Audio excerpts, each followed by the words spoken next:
Good afternoon. We will now call to order the December 18th, 2019 Diversion Authority Land Management Committee to order.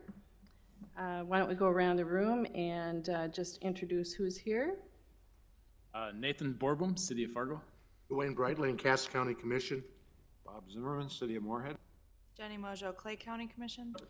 Mike Rethinger, City of Fargo, here for Bruce Grubb, City Administrator. Kevin Campbell, County Commission. Joel Paulson, Executive Director. Eric Dodds with AE2S. Is anyone on the line? Nope. Okay. Then you have in front of you the agenda. Is there a motion to approve or any additions? So moved. Thank you. Is there a second? Second. All in favor say aye. Aye. And moving on to the minutes of November 20th. Are there any corrections or additions to the minutes or a motion to approve? So moved. Is there a second? I'll second. Thank you. Although I Commissioner. was on the phone on those minutes. Any discussion? All in favor say aye. Aye. Opposed, same sign. And moving on to item number 4, the property acquisition status report, page 8 of your packet. Eric, do you want to go over that? You bet. So starting on page 8 is the acquisition status report. Last month, there was a request for us to include the reaches of the southern embankment. So you'll note there the little small bubbles, start west side, SE1, SE2, 3, 4, and 5 as you work your way from west to east. So hopefully that helps explain exactly what we're talking about. And on page 9, again, the overall status map. We have acquired another handful of parcels since the last land committee meeting just a few weeks ago. And since this map was produced, there's also been a couple parcels that have closed. And so we are making progress, sort of slow and steady progress, but I feel like we're on track to acquire the necessary property rights for the channel by the deadlines next fall, essentially. And you'll also note that we are making progress on the appraisals for the southern embankment, Reach 1. We had a number of those appraisals that were presented for approval at the Cass County Joint Board last week. So those offers will be going out shortly and changing the color on those for next month, probably from orange to blue. So the blue squares that are in the retention area, those are voluntary acquisitions, is that correct? Yep, that's correct. Great, thank you. Any questions on any of these? The rest of the report is an update. Certainly happy to answer questions if you have some. I maybe would just point out on page 11 is the environmental monitoring areas.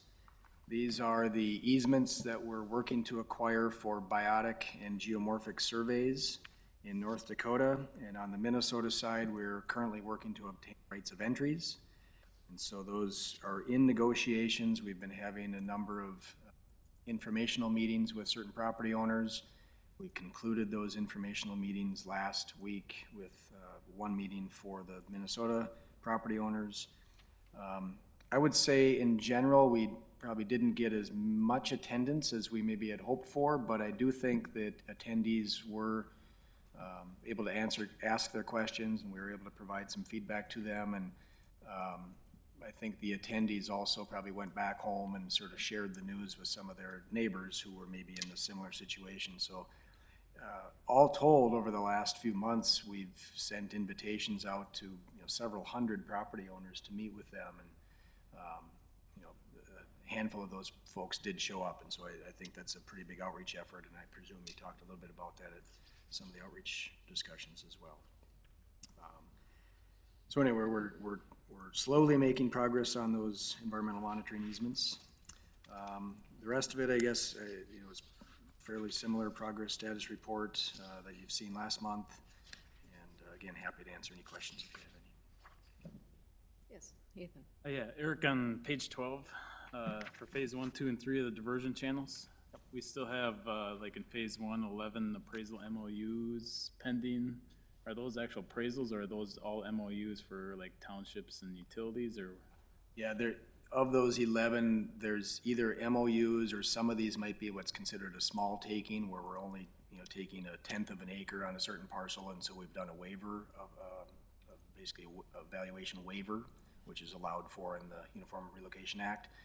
Most of those were approved at the joint board meeting last week, and so next month you'll see a status change on those. But there are a few MOUs that are still in the process as well. So all of the real appraisals for phase 1 have been completed. And Same with 2 and 3 as yeah, well. that's correct, yep.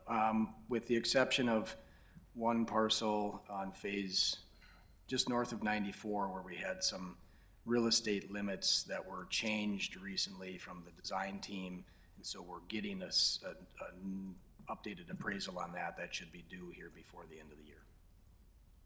Thank you. Any other questions? Okay, then let's move right along to philosophies. Item C on page 18. Yeah, maybe just a bit of a context or setup here first. As hopefully you're aware, we've been working with a acquisition and mitigation plan. I'm holding up version 4. This is available on the project website, and this version was approved by the DNR as part of the permit process, and we had worked with not only the DNR, but of course the Corps of Engineers and the State Engineer's Office in North Dakota on producing this version. But it was recognized that version 4 it was submitted with our permit application, and so to the DNR. There are some things in version 4 that needed to be updated to reflect the permit conditions and updated to reflect some of the decisions that the State Engineer's Office in North Dakota is working towards. And so we've been working on an update to this mitigation plan over the last month or two, and we'll have probably a couple more months to go before we're ready for that. But as we're updating this, there are several sections that are out to various people, some of our relocation experts, for example. One of those pieces that I wanted the committee here to weigh in on is the acquisition philosophies document. And so on page 18 of your packet, you'll notice that this is basically the version of the property acquisition philosophies that's currently in version 4. The only red line on here is to indicate that I anticipate this being updated to be version 5. And so I guess happy to walk through this today, but I was maybe thinking I might give the committee a little bit of a homework assignment as well, if that's okay, and take some time to review this. This is sort of the higher level overarching philosophies that we're applying to acquire property all across the project, whether that's North Dakota or Minnesota. And so I guess as we think about moving forward with those acquisitions, is there any philosophical changes that we want to make? The Uniform Relocation Act does provide quite a bit of guidance and direction, but there is some deference given to the acquiring entities, which primarily are the Cass County Joint Board and the Moorhead-Clay County JPA, but the Diversion Authority, of course, establishes those policies for them to carry out. And so, again, wanted to just bring this forward to the committee's attention. One thing I would point out, on the third from the bottom bullet, the third dark bullet, it indicates that we will request from the seller an offer of a right of first refusal.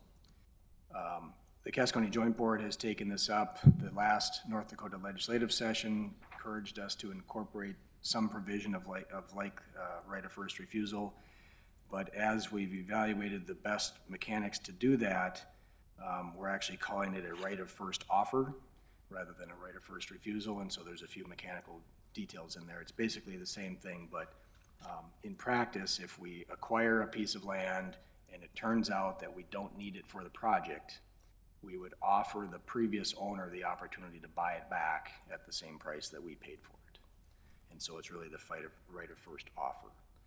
And so we will be probably making that edit. I just wanted to talk through that, I guess, with this group. And there's an end date on that, is there not? Yeah, I mean, you wouldn't want to go 50 years down Right. the road or something. I mean, Yeah, it's I got don't know. 10 years or something reasonable. I forget what the deadline was, but you're right, there is a deadline we put in there for those practical limitations. Chris and Luke with Onstead would probably know that. I'm guessing Katie doesn't know for sure offhand, but, so yeah. One thing I have on the very last bullet point, it talks about property owners have been able to counteroffer their appraised values and are encouraged to support those counteroffers with factual data. Wouldn't that be really a requirement? To provide facts? Yeah. Yeah. Rather than just encouraging them to, I mean, Well, I mean, yes, we'd certainly like to have facts, and I know the joint board is really arm wrestling with all these details. Some of the challenge gets into when we have an appraisal, we trust our appraisers and they're well qualified to do their work, but at the end of the day, an appraisal is an art mixed with science. And so it becomes It's an opinion. their opinion of value. And so it forms the basis of the offer and it forms the basis of our negotiation, but that's not to say that the appraisal is, you know, it's not an engineering formula or a mathematical formula that produces a precise number, it produces an opinion of value. And so ideally, in our negotiations, we would have counteroffers supported with facts, but in reality, there's always a little bit of sort of art in the negotiations as well. it just seems to me like there should be some sort of concrete evidence to support it, either another appraisal or, you know, perhaps the appraiser missed something, there was an error in measurement or some such thing. I mean, it seems to me, you know, I think my house is worth more just because I raised my kids there. I mean, it's, you know, you gotta have a reason, I would think, rather than, because, you know, these are obviously subject to review. So, I mean, there has to be a backing as to why there's a counteroffer in place. I guess that'd be my thought. And I'm looking down at Roger here because he's the guy that's We actively struggle involved. with this, you know. Everyone has a reason why their land is worth what they feel it's worth, despite what the appraisal says. In their mind, their land is worth this. Yeah, I raised my kids here, it's been in my family for 150 years, you know, whatever. Those are reasons that they justify what they ask. But the appraiser doesn't take those into consideration. Generational ownership of this land, you know, they look at strictly, well, you know this, just strictly the value of that land. So we struggle with when offers come 40, 50, 60% greater than what the appraisal is. How do we handle those? You know, and it doesn't come with any real good documentation, you know, saying this is why. So do we allow the appraisal then for them to come with an appraisal? Is that something we should be asking them? I don't know. These are some things we struggle with at the joint board. And I just think for consistency, and I welcome the rest of you to weigh in here, for consistency, there should be something to back up that negotiation for both parties. And just because you're in dire straits and you need to sell your property and you're not a very good negotiator, shouldn't mean that you get less than your neighbor does for the same property. Everyone, you know, if we're gonna be fair, we should be having a consistent procedure. And I, you know, I've been in real estate a long time. I get the emotion that goes with selling your property. But there has to be something to back it up. If they use the heavy-duty shingles, I get it, but that's got to be in there. You know, just purely emotional because I think my house is worth more. I just think, to be fair to all the landowners, they should all be treated the same. And it certainly takes the guesswork out for you guys too, to have something that they can back up. Now, do we pay for another appraisal? Are they allowed then to, you know, get their own appraisal? How is that handled now? We've had a few instances where property owners have done their own appraisal, and in some cases, we've paid for it when it was reasonable and it helped us reach a settlement. In some other situations, the property owner hired an appraisal and the cost of the appraisal was, I guess, exorbitant, $35,000 for an appraisal. And in that situation, we ended up, it was one of the properties we had to go to court on, and we ended up paying it, but only because the court forced us to.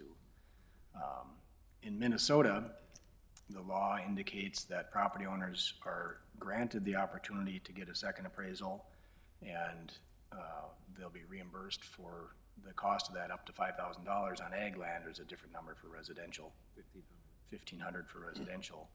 If we get a copy of the appraisal and we actually use it as a data point. And so we've been talking recently about maybe adopting that same approach for properties in North Dakota, but you know, to date, we've acquired 350 parcels, and very few of them have, you know, had to get a second appraisal. There's a few that have, and so I guess that's the other thing maybe I would just point out here is we've already acquired 350 some parcels, and so while there's always opportunities to improve our process is working.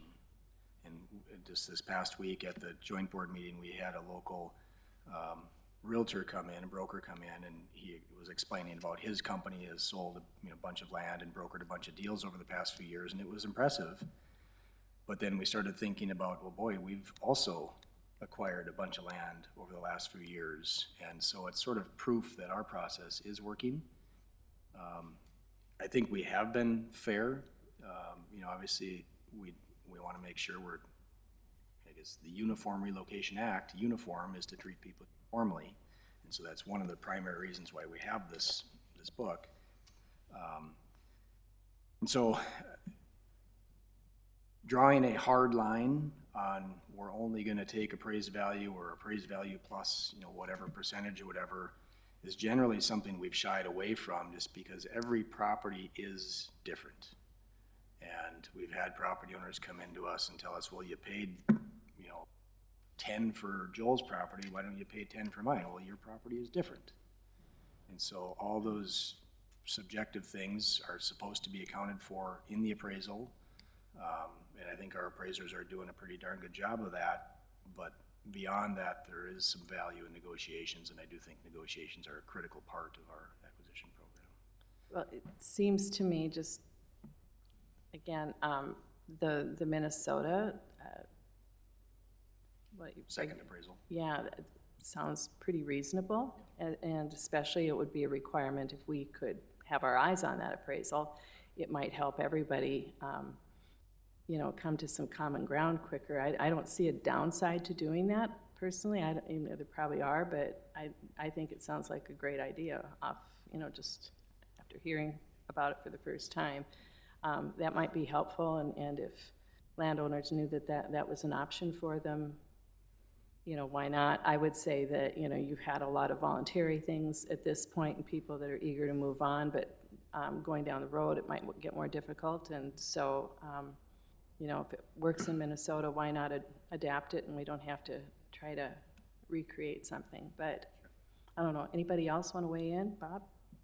Generally, I would agree with that. One of the issues that we've experienced in the past with that is clearly defining the problem for the appraiser that the property owner hires, because different appraisers will view it differently. And so I know we have a very clearly defined scope, which maybe could be adapted and provided to the property owner to say, if you're going to get an appraisal, the most value from that appraisal will, and the most important information from that will be done if the appraiser follows that scope of work.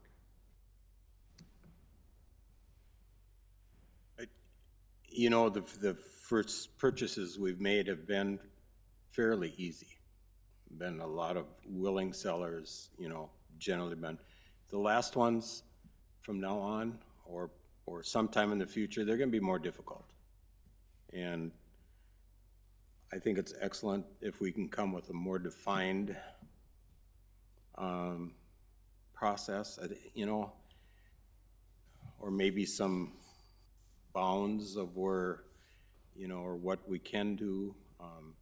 It is up to the joint board, and it's up to our members to decide if that offer is something that's reasonable and fits within, how we look at it. But certainly any rules that can help us define those, I think would be welcomed.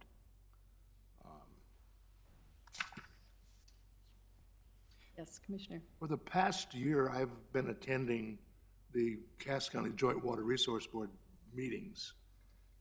A large share of that meeting has been attributed to review of appraisals, review of offers, determine whether or not additional negotiation should take place, counter offers. And I can tell you this, that board has leaned over backwards to try to be fair with every person involved, and particularly those who might not have the same ability to negotiate as some others. But they've, in my opinion, they've probably gone further than they should in being overly fair. Anyone else want to weigh in? I might just add, one of the other considerations that we always have when we're acquiring property is what's our timeline? We talk about the property owner has an attachment or whatever to the property, and those are all real things. One of the other components is if we need it tomorrow versus we need it a year from now, that sort of dictates our urgency. And not only that, but also, as we're negotiating with these parcels, keep in mind, we're paying our negotiators, we're paying for second appraisals, we're paying for, my team to review the acquisition summaries and bring it back to the next board meeting and the next board meeting if we don't get a deal done. And so sometimes, to steal Mr. Redlinger's words, sometimes time doesn't make these better, and there's some value to expediency. And so those are just some of the factors that we consider and I think as the joint board considers as we're dealing with these types of situations. I just think it might be another tool that you could have to utilize. There's a danger in having a second appraisal if I'm the landowner, because the appraisal may not come in as well as the first appraisal. So not everyone is necessarily going to want to do that either. But I just think having a little more definition might be helpful to the joint board. Just quickly, we do take a consideration of a lot of when they come to the table and they want to talk about their land, and maybe the land agent is presenting us with some extra things that the landowner thinks brings value to his property. We certainly really look at those and consider those in our offer acceptance, or go back and see if we can negotiate a little more because it's maybe not quite there.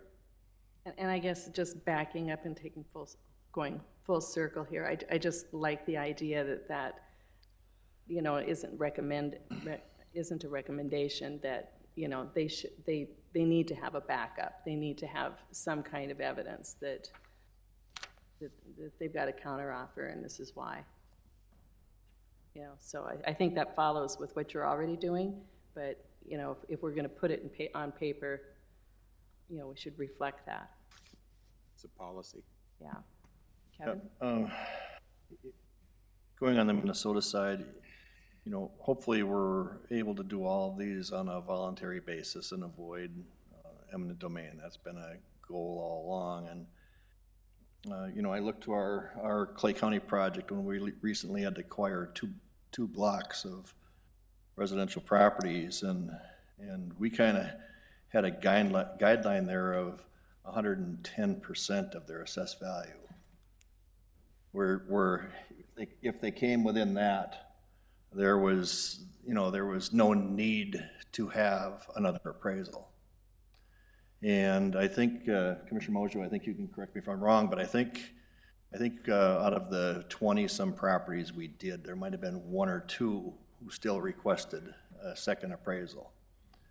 But they elected to go with 110% of the assessed value.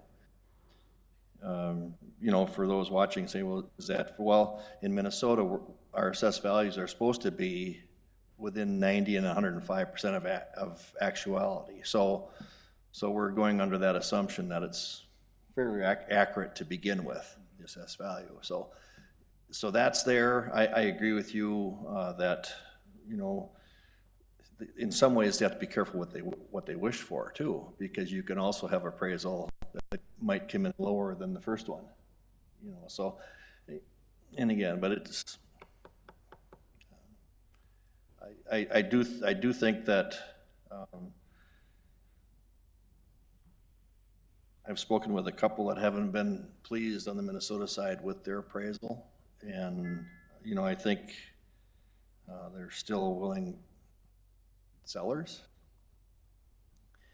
And the idea of maybe to comfort them a little bit more, to have that appraisal done as long as it's within reason, like I said, in terms of the total cost to do the appraisal, can sometimes be beneficial to both parties. Okay. Anyone else?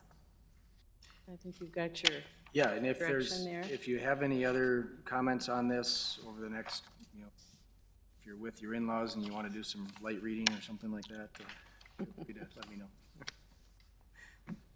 The update on formal negotiations.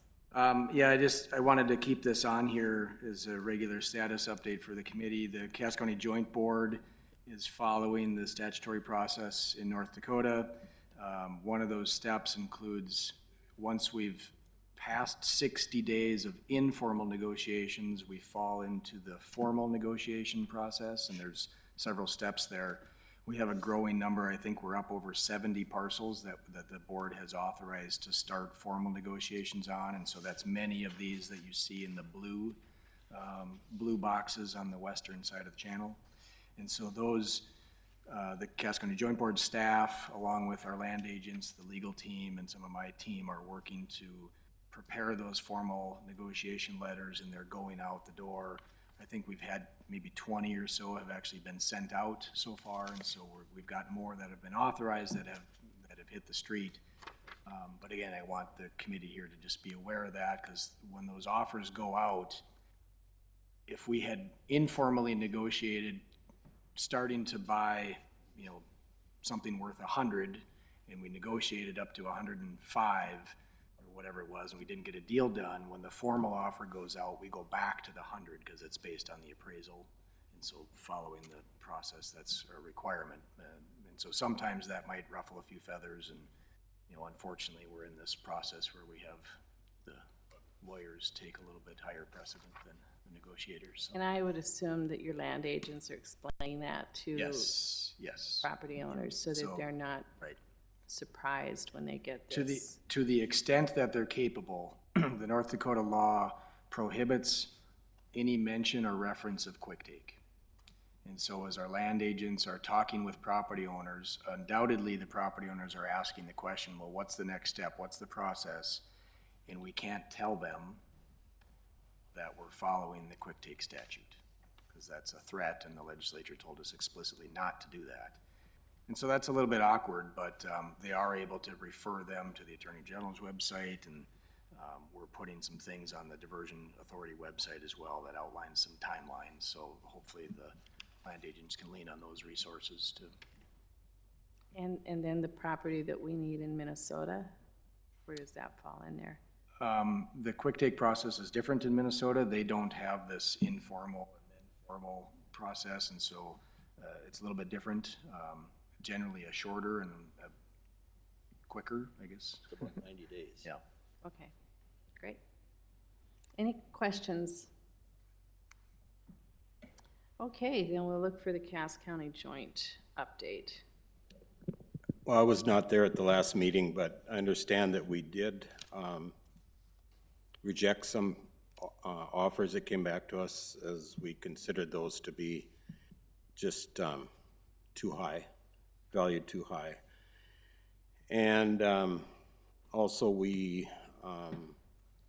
under the direction of Pfeiffer's, we increased some cash rents, which Again, I was not at the meeting. I probably would have pushed not to do it in a year like this. But it was recommended by Pfeiffer's that these certain ones should come up, that they were below the market, and so that was voted in by our board. And I think Eric, the Living Lighted Christmas Tree Dodds, did a pretty good job of explaining what's been going on out at the joint board, so. I'm gonna have to start a blog now or something. Thanks, Eric. Okay. Yes, Queen. What was mentioned about this quick take process, at least one instance has occurred where they have had to back up and start over again because there's been some concern that an explanation by a land agent went further than it should under the statute. So they're bending over backwards to adhere to that statute. The Minnesota joint. Meet tomorrow. Okay. I would just add for everybody's awareness, the Minnesota Clay County JPA has acquired a few parcels. We have a task order for consideration tomorrow to start the appraisal on another one, who a property owner has come forward and asked to move along in the process. And so it seems like we're building some momentum there and making some headway. So. Great. MetroCog. Come join us.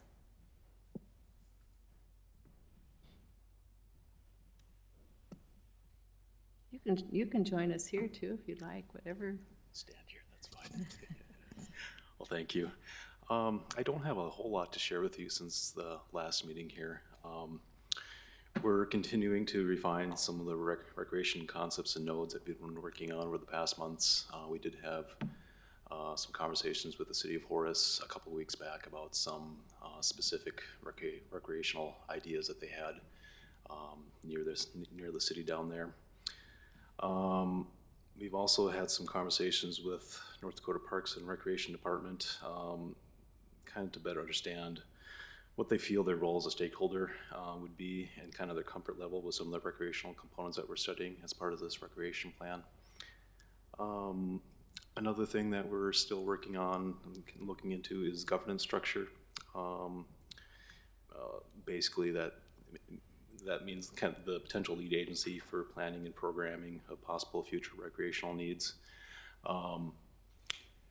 There's a couple different scenarios that we are looking at with this. One of those possible scenarios is looking at our organization, Metropolitan Council of Governments, as being a potential lead agency.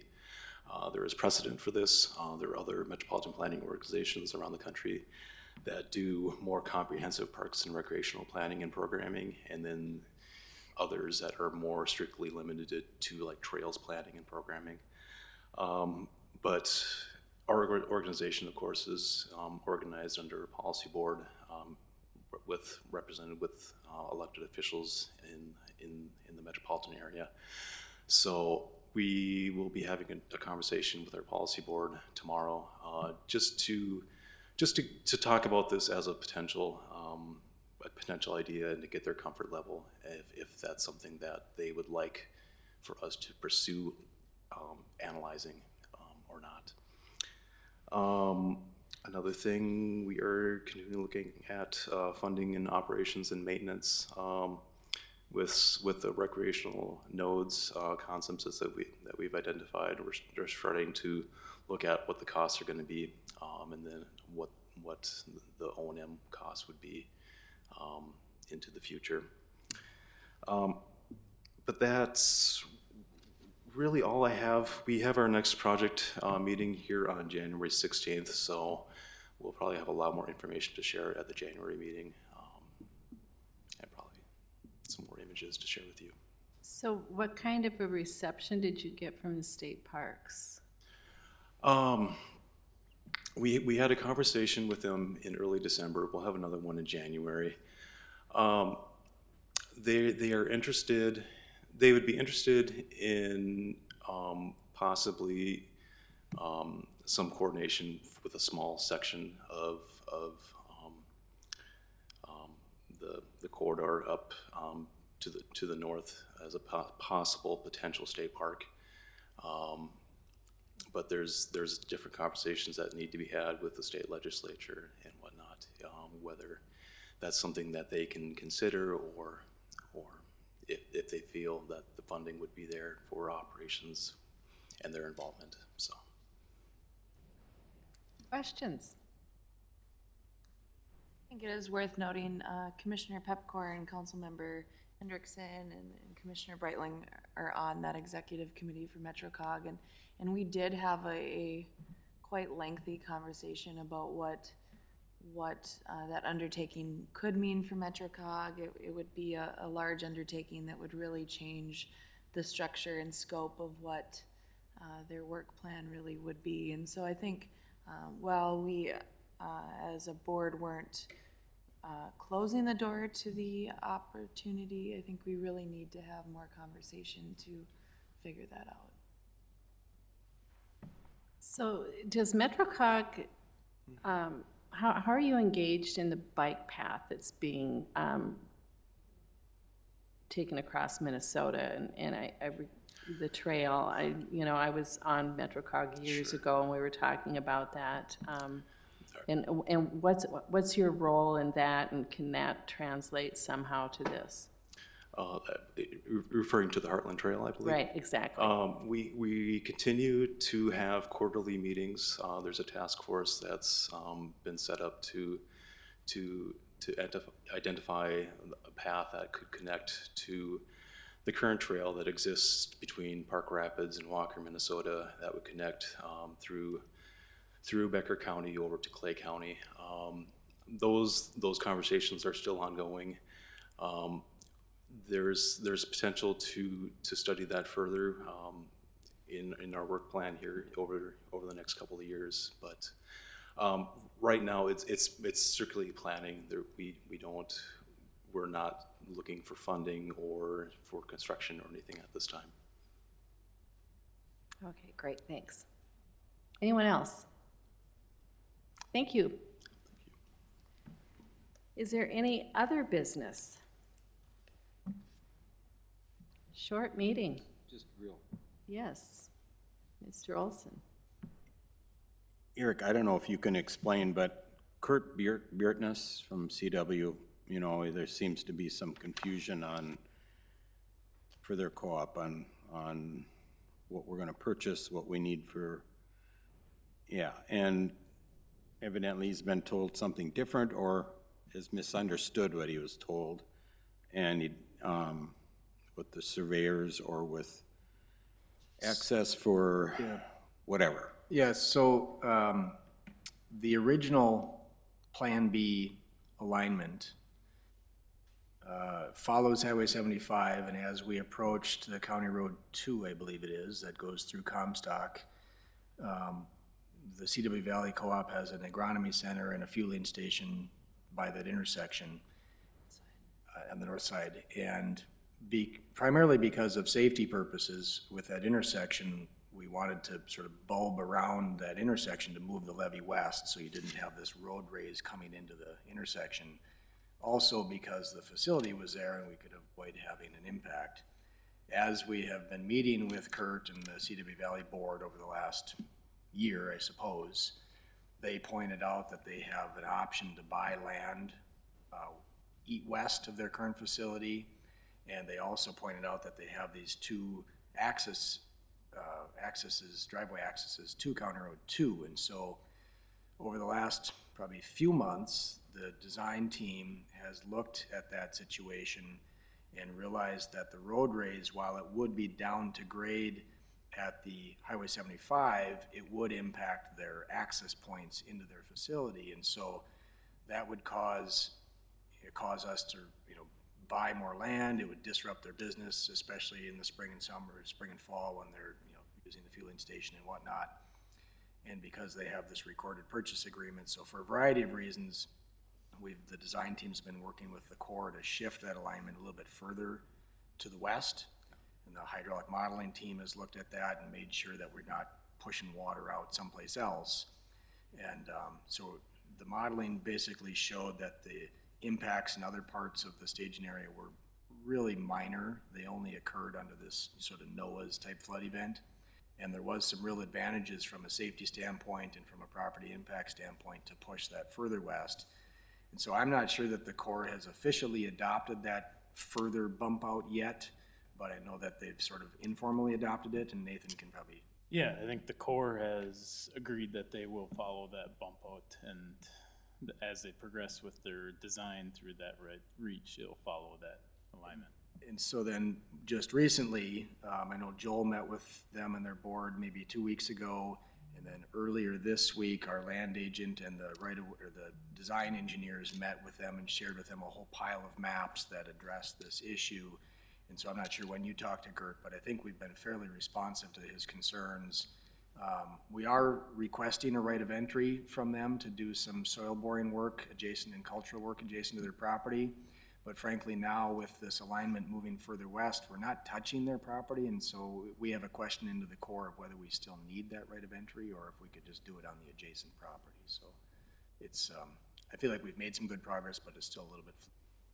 So it's probably just kind of in between, you know, the information, you know, isn't quite nailed down yet. Yeah, I guess the other thing I would point out, and Joel, maybe you could help me with this as well. CW Valley has shared with us that they're in a tough spot because they understand that while the project might be going forward and whatnot, they have some customers who are very much opposed to the project and wanting to stay in lockstep opposed to it. And so as a board, they have this tug of war, and they're sort of feeling like they don't dare voluntarily sign the right of entry. And so that puts us and them in a little bit of an awkward position. Okay. The 2020 calendar. Yeah, we've typically done this the last month or two of the year, put forward a calendar of future meetings. The one in your packet, the one in your packet is correct. I printed my packet earlier. So you'll notice we are following the same sort of rhythm or cadence we have right now with the Diversion Authority board meetings on the fourth Thursday and the committee meetings on the Wednesday prior to that. And so I guess we're sort of putting this in front of all of the committees this week and the board tomorrow and just sort of asking them, you know, does this make sense? It seems like people have been okay with this, and so you'll see the draft stamp on there, but if you're okay with that, I think that just sort of checks the box that we'll continue with the same plan. Yes, Jenny. I just have a question. I'm on MetroCog and a couple of committees that plan their meetings around when the Diversion Authority is meeting, just because it's difficult to achieve a quorum when we conflict with that meeting. So sometimes the Diversion Authority is met twice monthly. Is it that 2 Thursdays before that you reserve for that, or in November and December when you move because of the holiday? Yeah, November and December are historically have been moved up 1 week to the third Thursday to avoid Thanksgiving and Christmas. I guess the board at times, the Diversion Authority Board has talked about reserving the second Thursday for a second board meeting each month, but it seems to me that's pretty rare. We scheduled this a few years ago. I think the feeling was as we ramped up, we were going to need more meetings. And reality is, as we ramp up, you know, we're policy groups. We're not in the weeds doing the work every day. So you people are meeting more, but we shouldn't need to unless there's really something that comes up. So I maybe called that meeting once this year, that extra meeting. I don't, you know, it's just penciled in kind of, but I wouldn't really count on it, needing it. Just, you know, every once in a while something comes up and you got a general coming to town or a senator or a flood or something like that, and we get those extra meetings, but The other thing, just to remind people, is that first, at the next meeting of the diversion board, we will solidify our committee assignments. So it's this month that, you know, the groups that we all belong to need to make those appointments. So if, you know, if you're not able to serve or no longer wanting to serve, or you want to serve on a different committee, now is the time to discuss that with your boards. Because those recommendations from those boards then go to the DA board next month in January, and that, and then at that time, the vice chair of the DA will be also selected, and that person needs to come from Minnesota, because the chair will be from North Dakota. The chair will be the mayor of Fargo this year, 2020. Okay, anything else? Mary, I'll just add, as far as the 2 meetings per month, if we get to the point where it's impeding, you know, our operations, I'll bring it up to the board. But at this point, I think we've implemented enough internal processes that we can handle things as they come up, and still maintain a once-a-month board meeting. So. And I wasn't asking to imply that the diversion authority move those so much as making sure that if you knew of something on the calendar that maybe isn't in stone specifically, we could relay that to our other boards as we are doing the same thing with those boards as So well. when does MetroCog meet? The same day as the diversion authority. Only earlier in the day, or Well, same time? actually, Same time. actually, Moved it back tomorrow. it's tomorrow. Because of the diversion board meeting to a later, normally it's at 4, Right. but we're gonna meet at 4:30 tomorrow. But that's this November and December, because we meet on the 3rd Thursday, and so when, Oh, it's usually the third when it Thursday. moves, yeah. is the Oh, problem. okay, I see, yeah. And with the holiday, that's just how it happens, I Yeah, guess. no, I think Jenny wants to meet on Thanksgiving next year, that's what I heard. not with you guys. Any other business? Well, I'm just going to discuss something. As we go forward with our mitigation plan, it will include the ag impacts and what we plan on doing there. I guess I would, from the ag sector, I really want to be involved in maybe some more discussions on that, and look for your support from this committee to possibly get some farmers together again to discuss some of the things we've been talking about, and maybe get a little more input. We're kind of getting closer, I think, in discussion behind the scenes here where we want to be. But anyway, I'm looking for support, and if we do decide to get some farmers together and talk about this again, you know, I want it to come out of this committee that it's okay.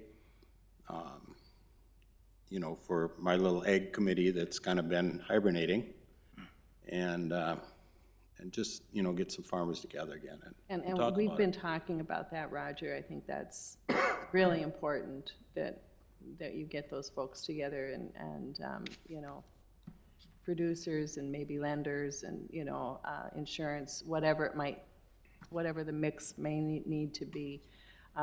When are we going to have the phase 2 of the flowage easement study done? At this point, we're anticipating that we'll have FEMA concurrence of the hydraulic model, hopefully right after the first of the year, in January sometime. And we're also working with the state permitting agencies to have them help us define exactly where we need easements, so what is an impact, essentially. It's likely a few months before we have that determination, and those things are gonna be very critical to have those details before we can start the full-blown phase 2 study.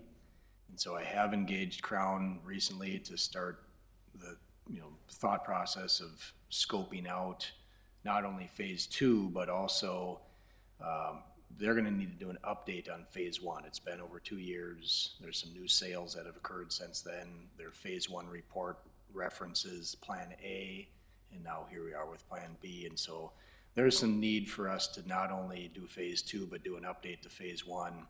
We did talk about this with the technical advisory group a week or two ago, and the ball's in my court to really start putting some scope together for that flow easement study.